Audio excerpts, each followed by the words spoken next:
Fala galera, tudo bom com vocês? Para quem não me conhece, o meu nome é Jordi, eu sou estudante de Medicina da Estadual de Feira de Santana, na Bahia, e hoje nós iremos dar continuidade às nossas aulas de introdução, agora abordando temas específicos. E o tema dessa aula será mobilidade urbana, beleza? Então vamos nessa.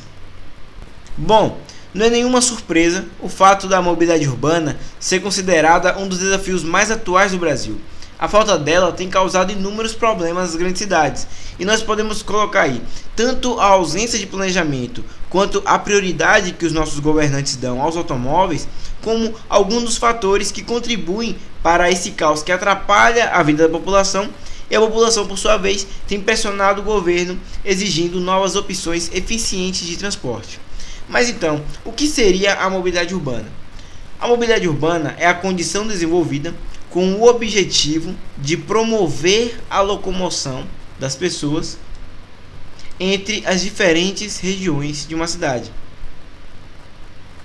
E atualmente, os meios de mobilidade urbana mais utilizados no Brasil são os meios de transporte públicos e os automóveis particulares.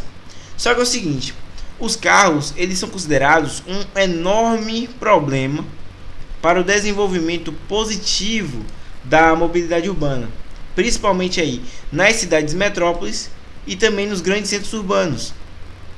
Isso acontece porque o grande volume de carros acaba impedindo que o trânsito flua na velocidade desejada. E quando o planejamento urbano de uma cidade é feito de forma incorreta e nós não temos o investimento para a criação de alternativas ao uso das rodovias, como por exemplo a criação de ciclovias, a tendência é que as regiões superpopulosas e com excesso de automóveis sofram com um inchaço das ruas, congestionamentos diários, e tudo isso vai afetar diretamente a qualidade de vida da sociedade. Agora que vocês já entenderam o que é a mobilidade urbana e as consequências da falta dela na qualidade de vida da população, vamos partir para aquele processo que eu ensinei para vocês na aula 1, que é a construção da introdução 1 e introdução 2. Então, começando pela introdução 1, nós vamos falar sobre o contexto atual do Brasil. E vamos falar desse contexto, mas relacionado com o tema mobilidade urbana. E eu trouxe para vocês a Copa do Mundo e as Olimpíadas, que foram eventos que ocorreram no Brasil nos últimos 5 anos e que trouxeram modificações expressivas na mobilidade urbana do país, na infraestrutura do Brasil. Vou trazer números, vou trazer dados, mas eu não quero que vocês se preocupem com isso, porque tudo que eu estou passando aqui para vocês é somente um contexto para melhorar o aprendizado. Então, só se preocupem com isso, que o Brasil realizou a Copa do Mundo e as Olimpíadas. Beleza? Então vamos nessa. Então, falando sobre a Copa do Mundo ela trouxe inúmeras melhorias de mobilidade urbana para o Brasil. Então, tanto população quanto turistas utilizaram com conforto e praticidade linhas de metrô ampliadas, ônibus e as linhas BRTs, que foram construídas sobre corredores exclusivos para acelerar o transporte de passageiros. Em São Paulo, por exemplo, mais de 80% do público acessou a Arena Corinthians utilizando transporte público, ou metrô ou trem. Em Recife, 63% do público que assistiu aos jogos da Copa, utilizaram transporte público, ou metrô ou BRT. E no Rio de Janeiro, 65% utilizaram o metrô para acessar o Maracanã. E essas linhas elas continuam a transportar passageiros com eficiência e rapidez até hoje, demonstrando que a Copa do Mundo ela trouxe um legado para a população muito grande. A recepção calorosa do povo brasileiro, aliada a uma eficiente infraestrutura de turismo, garantiram um excelente legado para a imagem internacional do país. Para vocês terem uma ideia, a Copa do Mundo ela trouxe mais de 1 milhão de estrangeiros de 202 países e possibilitou a circulação de 3 milhões de turistas brasileiros entre os meses de junho e julho. Então, muitas pessoas, então vamos botar uma média aí de 64% dessa população toda aí que circulou pela Copa do Mundo utilizaram o transporte público. E utilizaram o transporte público eficiente moderno, rápido. Então, quando o Brasil ele quer fazer uma infraestrutura, né, uma obra de mobilidade urbana com eficiência, dignos de países de primeiro mundo, dignos de países desenvolvidos, ele consegue. Basta o interesse dos nossos governantes. E o interesse, no caso, era por conta da Copa do Mundo. Criar uma infraestrutura adequada para que o Brasil tivesse uma boa imagem internacional. Bom, galera, outro evento importante que aconteceu no Brasil e que eu já até mencionei anteriormente foram as Olimpíadas. As Olimpíadas aconteceram no ano de 2016 na cidade do Rio de Janeiro e as Olimpíadas trouxeram inúmeras obras que repaginaram a cidade maravilhosa. E dentre elas nós podemos destacar a entrega de todas as obras das arenas olímpicas. Então, todas as obras de infraestrutura esportiva elas foram entregues a tempo da realização dos Jogos e estavam incluídas nessas obras a revitalização temporária do entorno do estádio do Engenhão, o Parque Olímpico, a criação do estádio aquático e também a criação da Vila Olímpica. Então, todas essas obras elas foram concluídas a tempo. Além disso, nós podemos destacar a revitalização da zona portuária. Então, essa revitalização ela começou a acontecer no fim do ano de 2013. E teve até um marco importante que foi a implosão do elevado da Perimetral. Inclusive, essa implosão ela foi bastante repercutida na mídia. Eu me lembro de inúmeras reportagens falando sobre esse evento. Então, essa revitalização da zona portuária ela garantiu ao Rio de Janeiro uma orla toda repaginada.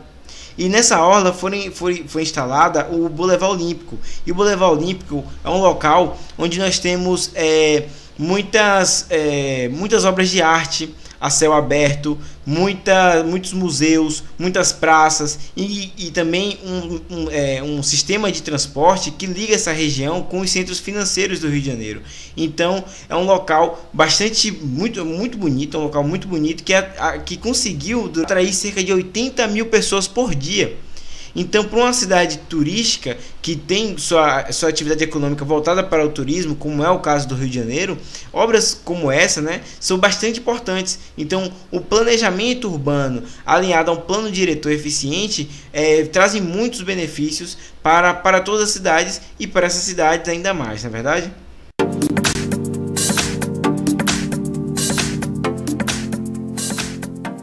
Com a revitalização urbana da região portuária do Rio de Janeiro, realizada pelo Poder Público Municipal em parceria com a iniciativa privada, houve uma transformação urbanística, social e ambiental.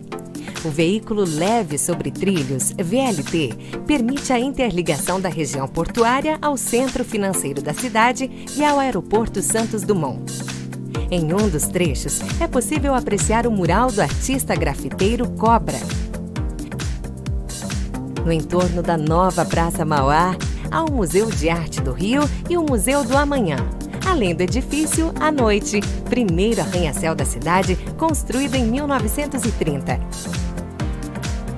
A região também é um importante ponto de recepção dos navios que trazem turistas de todo o mundo para a cidade. Visite o Rio, cidade maravilhosa!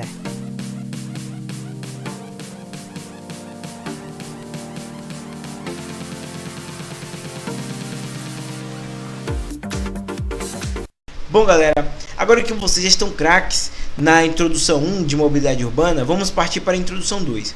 E na introdução 2, nós vamos falar sobre as medidas que já foram adotadas para melhorar a mobilidade urbana no Brasil, beleza?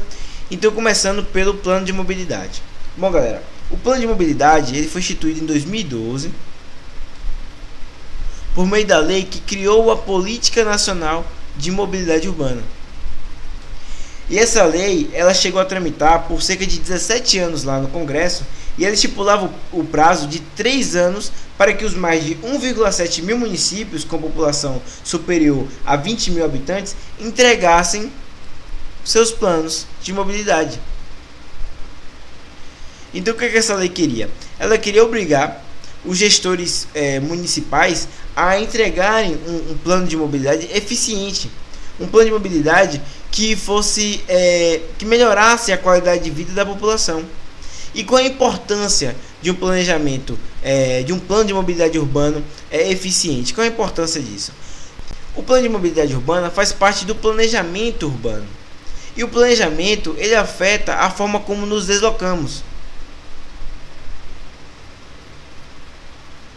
E não só a forma como nos deslocamos, mas também o tempo que gastamos nesses deslocamentos. Então, a consideração de serviços como, por exemplo, escolas, hospitais, comércio, oportunidades de trabalho e opções de lazer apenas em bairros centrais, faz com que um contingente significativo da população repita o mesmo padrão de deslocamentos todos os dias, em faixas de horários similares. Além de gerar congestionamentos, essa característica presente em muitas cidades, quando acompanhada de um serviço de transporte coletivo ineficiente, se torna um incentivo ao uso de carros. Além disso, galera, o planejamento afeta o quanto gastamos para nos deslocar na cidade. Então eu quero que vocês pensem comigo. Se a cidade cresce sem planejamento, ela vai acabar crescendo distante, dispersa e desconectada. Então, o valor mais baixo dos terrenos distantes do centro acaba afastando a população de renda mais baixa, que não tem como arcar com as despesas de um imóvel nas áreas centrais. E à medida que as distâncias aumentam também os custos de levar a infraestrutura urbana para essas áreas mais distantes, o que pode impactar tanto os gastos com transporte coletivo quanto com combustível e manutenção dos veículos individuais. Então, as pessoas que moram distantes do centro vão acabar gastando muito, tanto em relação ao transporte público quanto ao transporte individual, porque o combustível acaba se tornando, elas acabam consumindo mais combustível e isso acaba encarecendo mais ainda o transporte individual. E ainda, galera, nós podemos acrescentar que o planejamento afeta a segurança. Então vamos lá. Os bairros que comportam todas as atividades e funções, eles têm mais vitalidade porque atraem um fluxo constante de pessoas. Então as pessoas elas circulam nesses locais não só para sair, não só na hora que chega e que sai de casa, né? Para ir para o trabalho, por exemplo. Elas frequentam esses lugares porque é uma oferta rica de opções. Então é nesses lugares que nós temos os bares, que nós temos os restaurantes, que nós temos os trabalhos. E essa movimentação constante que torna alguns bairros mais seguros do que outros. Porque quanto mais pessoas ocupando a rua e os espaços da cidade, maior a segurança, consequentemente, né? Entre as medidas que também já foram adotadas para melhorar a mobilidade urbana, nós podemos destacar também as ciclovias nos bairros e os decks nos transportes coletivos. Então as ciclovias elas vieram para facilitar a locomoção na cidade. E a instalação de espaços para as bicicletas dentro do ônibus, ela visa possibilitar que ciclistas também utilizem este modal. E dessa forma, eles podem realizar viagens mais longas. Então, ao invés do ciclista percorrer toda a distância somente de bicicleta, que poderia fazer a viagem ser muito mais cansativa muitas vezes, quer depender, né? Se a pessoa ela quer se ela usa a bicicleta para ir para o trabalho, se o trabalho for muito longe, às vezes fica complicado a pessoa ir percorrer todo esse percurso somente de bicicleta. Então ele consegue percorrer uma parte de bicicleta e uma parte com outro modal, que pode ser o ônibus ou o metrô, por exemplo. Utilizando esses decks aqui, ó, que são esses espaços para colocar a bicicleta. E as ciclovias, né, elas atuam no sentido de reduzir os congestionamentos e a lotação dos transportes públicos, ao passo que cada vez mais pessoas trocam suas opções de deslocamento pelas bicicletas, ainda que eventualmente. Então, a pessoa não precisa, claro que ela não precisa andar de bicicleta todos os dias, mas um dia sim, um dia não, ela consegue reduzir os congestionamentos e também a lotação nos transportes públicos. E agora eu vou passar esse vídeo para vocês para ilustrar um pouco tudo aquilo que eu coloquei na aula.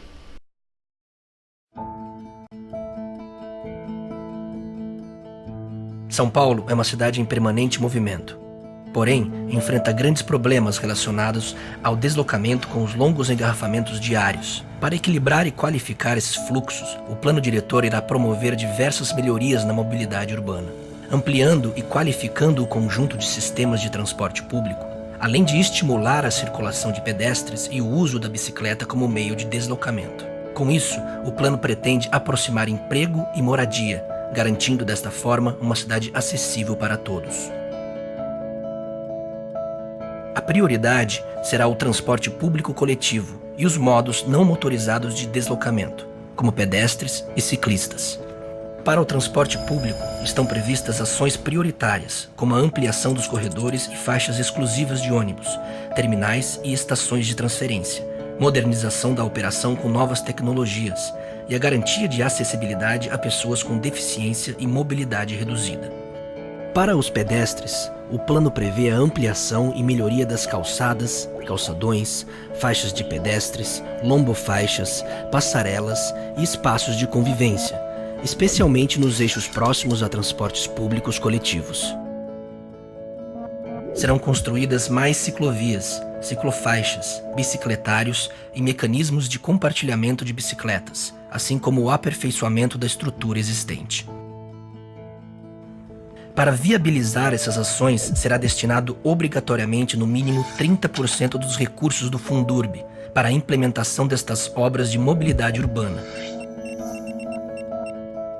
Em sintonia com estas ações, nas proximidades dos eixos de transporte público, foi estabelecido um limite máximo de vagas de garagens para os novos empreendimentos, de modo a desestimular o uso do automóvel, além de diminuir a emissão de gases poluentes.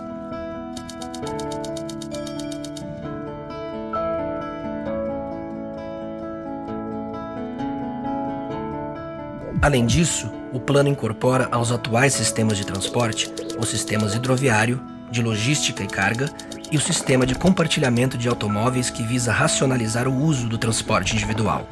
Reconhecer e incorporar esses novos sistemas de transporte ao dia a dia da cidade é um dos objetivos e desafios do plano diretor. Está previsto ainda a elaboração de forma participativa do Plano Municipal de Mobilidade Urbana, que irá orientar a política de mobilidade urbana e as ações para ampliação e integração dos diferentes sistemas de transportes, garantindo a acessibilidade universal, eficiência energética e redução dos impactos ambientais. Esse conjunto de ações, objetivos e diretrizes tem como premissa fundamental a mudança da cultura de deslocamentos da cidade, distribuindo a oferta dos diferentes tipos de transporte de forma equilibrada em todas as regiões da cidade. Assim, São Paulo passa a encurtar as distâncias e incentivar modos sustentáveis de deslocamento, no caminho para garantir que todos os cidadãos tenham mais tempo e qualidade de vida em seu dia a dia. Uma São Paulo mais humana, uma São Paulo mais moderna. Esse é o nosso plano.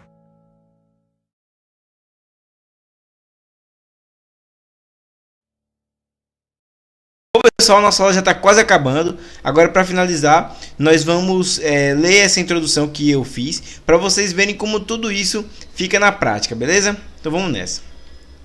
O Brasil pós-moderno vive o paradoxo de sediar grandes eventos, como as Olimpíadas, possuir uma das 10 maiores economias do mundo, mas ainda conviver com a falta de planejamento urbano em seu território.